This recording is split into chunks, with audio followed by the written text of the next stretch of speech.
أعوذ بالله من الشيطان الرجيم. بسم الله الرحمن الرحيم. السلام عليكم ورحمة الله وبركاته. Siyatan man sa kano kapatasrip sa kano bial maadi pamun siya sa kano damairul mukhatab. Okay, dito pa rin tayo sa mulakhas ilmu sarf tasrif al-fi'l al-madi, mufrad, musanna, jam. Hindi na natin tatalakayin yan dahil ilang beses na natin yan in-explain. Okay, dito naman tayo sa damairul mukhatab. Yapitaw damairul mukhatab sa kita no na sa mga tanda anto sa mukhatab. Sa mukhatab apitaw na pagkatsangwanan ka pagkatsangulay atau kapagkatsangulanan kayo imbitihan kanto. Sa English, address. Sa Tagalog, kaharap mo na siya, yung taong pinagsabihan mo o kausap mo. Okay, una-una yung damir na anta. Ang damir na anta ay siya ay pang lalaki. Kapag ang tinutukoy mo ay lalaki, ang gamitin mo ay anta. Ang ibig sabihin ng anta, ikaw. Ikaw. Sa Tagalog o sa Maguindanao, na mesa ka. Bali, so antuma siya sa Maguindanao na mes kanu dua. Sa Tagalog na kayong dalawa. Antum me sa Maguindanao nas kanulangon.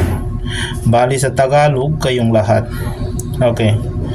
Al-mudzakarul mukhataba. Siya tanong sa mudzakarul mukhataba. Dahil mana ya pembetian dyan na mama, ang pinag-usapan dito ay lalaki na magkaharap.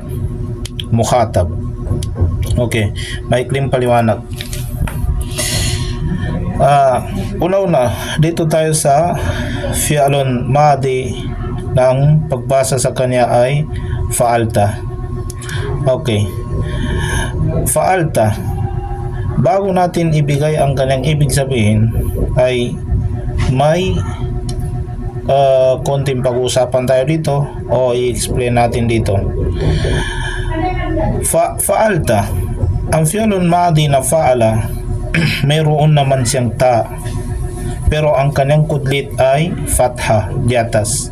Ano bang ibig sabihin itong ta na to? Ta o ta'nis o ano?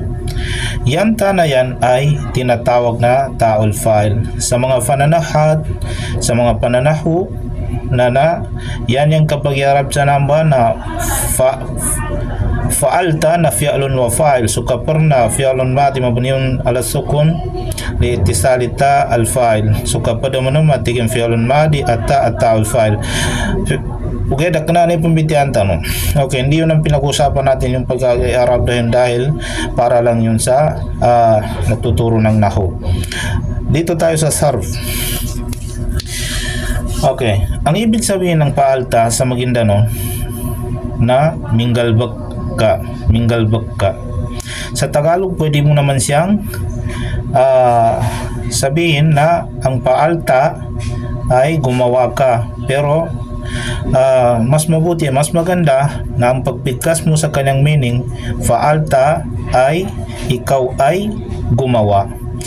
Fa'altuma sa Maguindanao na minggalbak ka no dua. Sa Tagalog pwede mo namang ibigay ang kanyang meaning o pwede mo namang sabihin na ang fa'altuma ay gumawa kayong dalawa, pero mas maganda na fa'altuma kayong dalawa ay gumawa o nagtrabaho.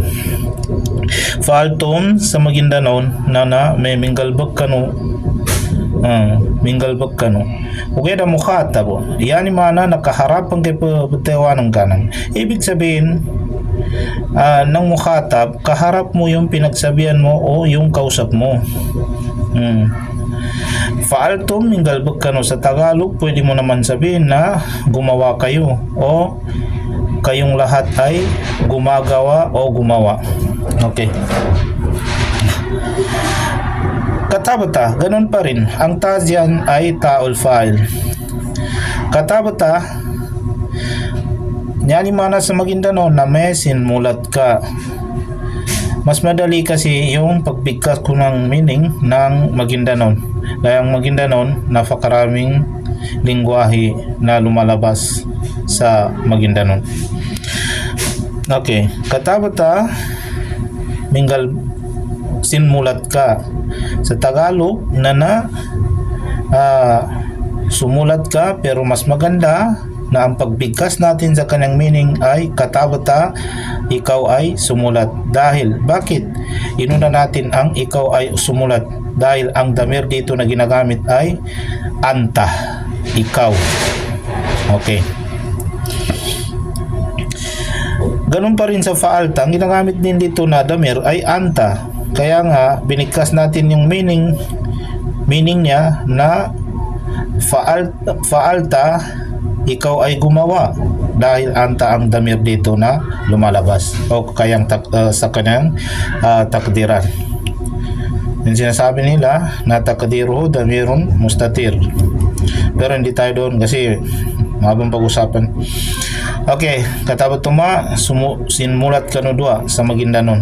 Sinmulat ka no dua. Sa Tagalog, pwede naman sumulat kayong dalawa, pero mas maganda, katabat tuma, kayong dalawa ay sumulat. Okay, katabat tom sa Maguindanao, sinmulat ka no langon. Pwede mo naman sabihin na katabat tom, sinmulat kayo. Okay, pero mas maganda, kayo ay sumulat. Katabat tom, kayo ay sumulat. Okay. Nasarta. Okay. Hindi ito nasarata. Nasarta. Ang ibig sabihin ng nasarta, ganun pa rin ang tadyan. Ang tadyan ay taol file pa rin siya. Oh. Sa Maguindanao niya, mana na nasarta sa Maguindanao, namaya tinmabang ka. Sa Tagalog, pwede mo naman siyang sabihin na ang nasarta ay tumulong ka, pero mas maganda na dahil ang damir dito na lumalabas, anta, kaya mas maganda, nasarta, ikaw ay tumulong. Okay, dito naman, nasartuma sa Maguindanao na tinmabang kanudwa. Sa Tagalog, pwede mo naman sabihin na nasartuma, tumulong kayong dalawa, pero mas maganda na kayong dalawa ay tumulong. Okay, nasartum sa Maguindanao na tinmabang kanulangon. Pwede mo namang sabihin na ang nasartum ay tumulong kayo, pero mas maganda na ang pagbigkas mo sa kanyang meaning, nasartum, kayo ay tumulong, para madali maintindihan. Kaya ang mga fi'il na ito ay tinatawag sila na fi'lun madi pa rin. Fi'lun madi, sila ay fi'lun madi, ibig sabihin verb and past tense. Ang madi, tulad na pinag-usapan natin o pag-aralan natin nung nakaraan, al madi ay past tense, pang nakaraan o sa Maguindanao na nepos din. Kaya sa amon taman, niya kapangagita mo sa sarpa, alhamdulillah, yatan pang ningkan Allah Ta'ala na magkanggay ko na sa ikitanwi niya. Kaya sana ang pag-aaral natin ng sarp ay malaking tulong sa mga kabataan o sa mga kapatid ko na gusto nilang matuto sa pag-aaral ng sarp. Wassalamualaikum.